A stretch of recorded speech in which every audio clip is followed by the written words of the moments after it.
Student, এখন তোমাদের class 12 অর্থাৎ দ্বাদশ শ্রেণীর ইতিহাসের ক্লাস আছে। আজকের ক্লাসে তোমাদের 7 নম্বর অধ্যায় থেকে একটা গুরুত্বপূর্ণ বড় প্রশ্ন অর্থাৎ 8 নম্বরের প্রশ্নের উত্তর নিয়ে আলোচনা করব।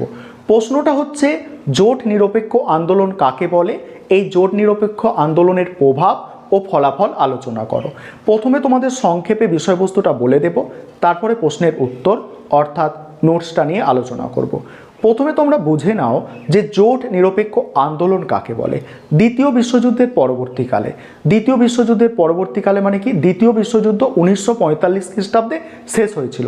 এই দ্বিতীয় বিশ্বযুদ্ধের পরবর্তীকালে দুটো মতাদর্শর ভিত্তিতে সমগ্র বিশ্বটা ভাগ হয়ে গেল।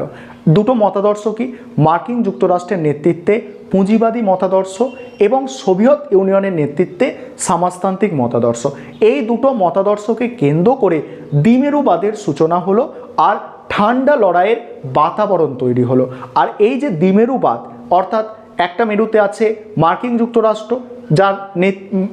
যুক্তরাষ্ট্র যে কি করছে, পুঁজিবাদের নেতৃত্ব দিচ্ছে, আরেকটা হচ্ছে সোভিয়েত ইউনিয়ন যে কিনা সমাজতন্ত্রের নেতৃত্ব দিচ্ছে। এই দুটো জোটে অংশগ্রহণ না করে সদ্য স্বাধীনতাপ্রাপ্ত দেশগুলো নিজেদেরকে কিন্তু এই দুটো জোট থেকে পৃথক রেখেছিল। এই যে পৃথক রাখার প্রক্রিয়া, এটাকেই বলা হচ্ছে জোট নিরপেক্ষ বা নির্জোট আন্দোলন। এই জোট নিরপেক্ষ আন্দোলনের প্রবক্তা ভারতের হচ্ছে জওহরলাল নেহরু, যিনি ভারতের প্রথম প্রধানমন্ত্রী ছিলেন। এবারে তোমরা দেখে নাও নোটসে জোট নিরপেক্ষ আন্দোলনের প্রভাব বা ফলাফলগুলো তোমরা কিন্তু দেখে নাও। এবারে তোমরা প্রশ্নের উত্তরটা বুঝে নাও।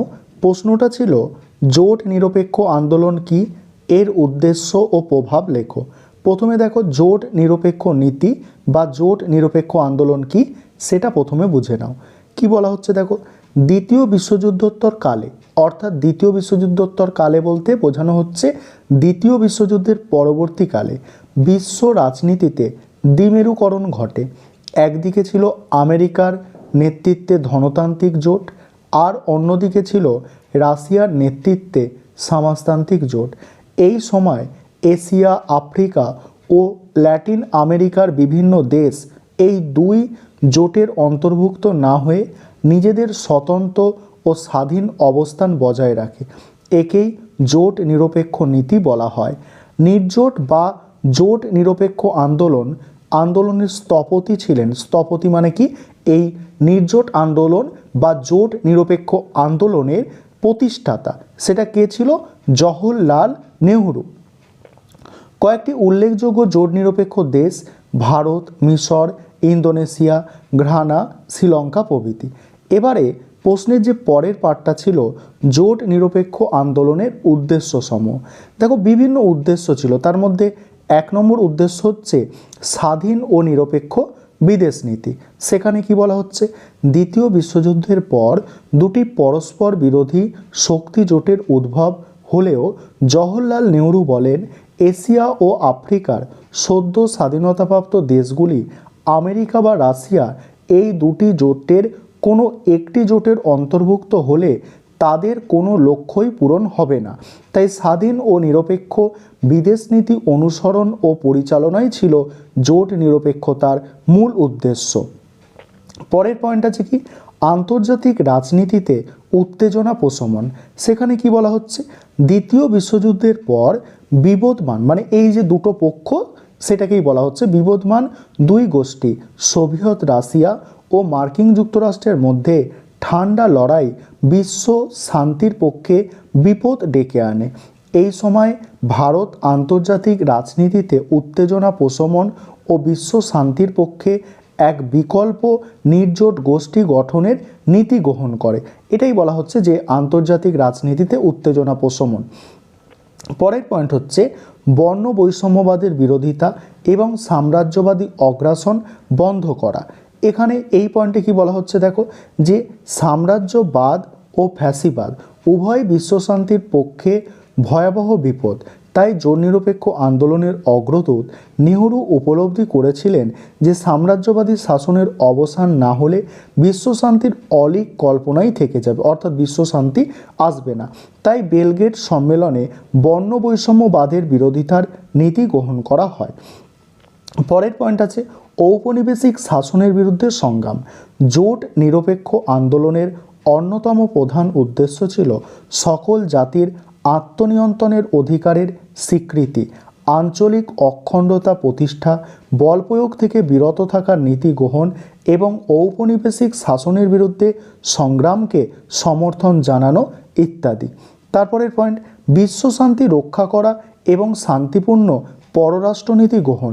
এখানে কি বলা হচ্ছে যে জোট নিরপেক্ষ আন্দোলনের অপর একটি মুখ্য উদ্দেশ্য হল বিশ্বশান্তি রক্ষা ও জাতীয় মুক্তি আন্দোলন শক্তিশালী করার জন্য শান্তিপূর্ণ পররাষ্ট্রনীতি গ্রহণ। এবারে প্রশ্নের যে শেষ পার্টটা ছিল যে জোট নিরপেক্ষ আন্দোলনের যে প্রভাব বা অবদান, সেটা এবার তোমরা দেখে নাও যে এখানে প্রভাব বা অবদানগুলো কী ছিল। 1 নম্বর হচ্ছে উপনিবেশবাদের অবসান, এশিয়া আফ্রিকার জাতীয় আন্দোলনের সাফল্য, জাতিপুঞ্জের অভ্যন্তরে নিরন্তর চাপ সৃষ্টি প্রভৃতির মাধ্যমে উপনিবেশবাদের অবসানে জোট নিরপেক্ষ আন্দোলন কার্যকারী ভূমিকা পালন করেছিল। দ্বিতীয় পয়েন্ট, অস্ত্র প্রতিযোগিতা ও পারমাণবিক অস্ত্রের বিপদ সম্পর্কে সচেতনতা তৈরি।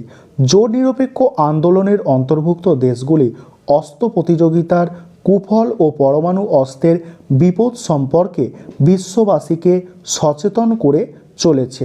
নিরস্ত্রীকরণ, মরণাস্ত্রের পরীক্ষা বন্ধ করা প্রভৃতির ওপরে গুরুত্ব প্রদানের মধ্য দিয়ে জোট নিরপেক্ষ আন্দোলন বিশ্ব শান্তিকে এক নতুন মাত্রা যোগদান করেছে। বিশ্ব রাজনীতিতে এক নতুন মাত্রা সংযোজন করেছে। পরের পয়েন্ট, দ্বিমেরু কেন্দ্রিকতার অবসান। জোট নিরপেক্ষ আন্দোলন আন্তর্জাতিক রাজনীতির ক্ষেত্রে দ্বিমেরু কেন্দ্রিকতার অবসান ঘটাতে সাহায্য করেছে। জোট নিরপেক্ষ আন্দোলন ছিল ঠান্ডা যুদ্ধের বিরুদ্ধে একটি সংঘবদ্ধ প্রতিবাদ। পরের পয়েন্ট হচ্ছে বর্ণবৈষম্যের প্রতিবাদ। দক্ষিণ আফ্রিকা সহ বিভিন্ন দেশে বর্ণবিদ্বেষী সরকারের বিরুদ্ধে প্রতিবাদ জানিয়ে মানবাধিকারকে সুপ্রতিষ্ঠিত করতে জোট নিরপেক্ষ আন্দোলন গুরুত্বপূর্ণ ভূমিকা পালন করে। তারপরে বলা হচ্ছে জাতিপুঞ্জের চাপ সৃষ্টিকারী গোষ্ঠীর একক হিসাবে ভূমিকা। জোট নিরপেক্ষ দেশগুলি জাতিপুঞ্জে একটি চাপ সৃষ্টিকারী একক হিসাবে পরিচিত। জাতিপুঞ্জে অনেক প্রস্তাবেই জোট নিরপেক্ষ দেশগুলি চাপ সৃষ্টিকারী একক গোষ্ঠী হিসাবে একত্রে ভোট দান করেছে। New international economic order, United Nation development programme প্রভৃতি উন্নয়নমূলক কর্মসূচি সম্মিলিত জাতিপুঞ্জ জোট নিরপেক্ষ দেশের চাপেই গ্রহণ করতে বাধ্য হয়েছে। এবার শেষে তোমাদের মূল্যায়ন লিখতে হবে। সেখানে কি লিখবে? জোট নিরপেক্ষ আন্দোলন বিশ্ব রাজনীতিতে এক নতুন পথের সন্ধান দেয়, কিন্তু সদ্য রাষ্ট্রগুলি পারস্পরিক দ্বন্দ্ব এবং প্রাতিষ্ঠানিক ত্রুটি সীমাবদ্ধতার সৃষ্টি করে। তবে সীমাবদ্ধতার সত্ত্বেও জোট নিরপেক্ষ আন্দোলনের গুরুত্ব অপরিসীম। এই ছিল আজকে তোমাদের ক্লাস।